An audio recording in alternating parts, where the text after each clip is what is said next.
Adding the vinyl decal to your mug is fairly easy. You're applying it to a curved surface though, so that can be a little tricky sometimes. I try to keep my decals under 4 inches. 3 to 3.5 inches is better. Then you can see the whole design from one side of the mug and it's not too much to work with. Another thing, you need to apply the decal to a completely smooth surface. If you try to apply the decal on top of a layer of glitter, you're going to see that bumpy texture come through the decal. So you need to do a solid plain coat of resin before you adhere the sticker. And depending on the glitter that you use, you might even need to do 2 coats of resin because sometimes that glitter can really sink into all those little cracks between the glitter pieces and you've still got like a bumpy texture at the end of one coat. So make sure that you cover your glitter completely with resin until you've got a nice, clean, smooth surface to add your decal to. You also want to make sure that your resin is completely dry. If it's not completely dry, the transfer paper, the contact paper is going to stick to it and completely ruin the surface of your mug. Been there, done that. So make sure that you wait a full 24 hours before you try to add your decal to your latest coat of resin. You can apply your decal with or without transfer paper. If your design has a lot of little details, you might want to use transfer paper. It'll just make it easier to get everything in the right place. I've found that if you're using like a foil type of textured decal paper and it's a more simple design, sometimes it's easier to not use the transfer paper. It really just depends on the specific design you're using and the material that you cut it out from. If you're using transfer paper, just press it down smoothly onto your ready-to-go design and peel it off the paper backing. From there, you can just stick it onto the mug, smooth the design down firmly onto the mug, and peel the transfer paper off. Working with the vinyl decals on the smooth resin surface is actually really forgiving. If you mess up and put your decal in the wrong spot, it's not impossible to move it. If you're using like a foil textured decal though, and you have to peel it back off, you can mess up the foil and you might have to recut it. But you won't ruin your mug at least. But overall, these decals are really easy to work with. Just make sure you smooth over the design well when applying the transfer paper to the decal and when applying the decal to the mug. To apply the design, carefully peel the decal off the paper backing. Go slowly and carefully in case any bits try to stick to the backing. Keep the transfer paper relatively low, pulling it more parallel to the backing opposed to pulling it straight up.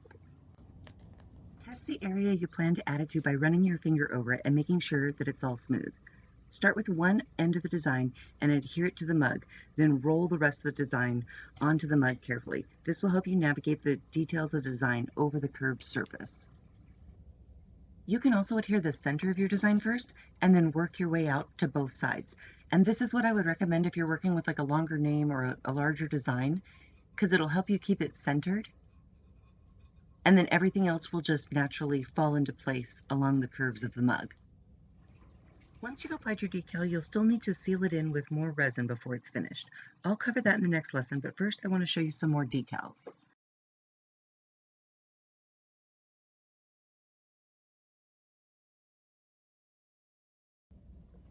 Here's one of those foil decals I was talking about.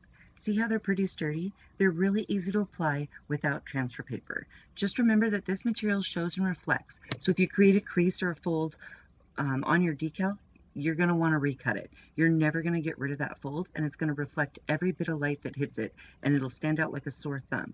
So be especially careful when peeling this type of decal off its backing. Make sure that you firmly press your decal onto your mug. You don't want any of the edges to come up at all. You want them to have a nice, clean, crisp seal to the resin on the mug. This Lindsay mug is one of 4 that I made for the staff over at my sister's new vet clinic in Hamilton, Montana. After I made a couple for my nieces, she called me up and just had to have them for her new staff.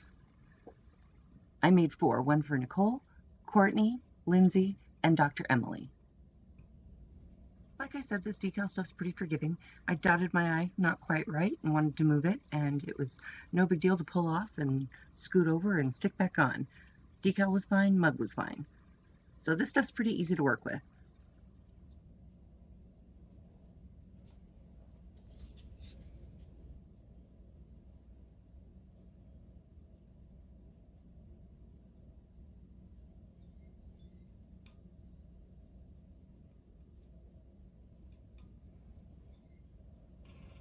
cut this decal out at about 3.5 inches long.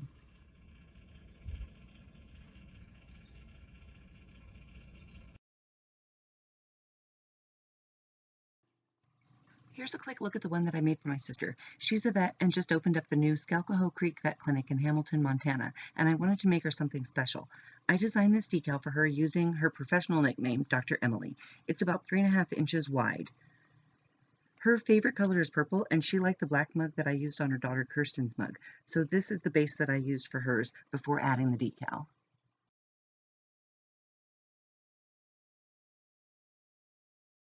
Courtney wanted a black mug too, but instead of the purple, she wanted the rainbow glitter, which is actually a black glitter, but just when the light hits it, it just reflects all these different beautiful colors. It's one of my favorite colors of glitter to use.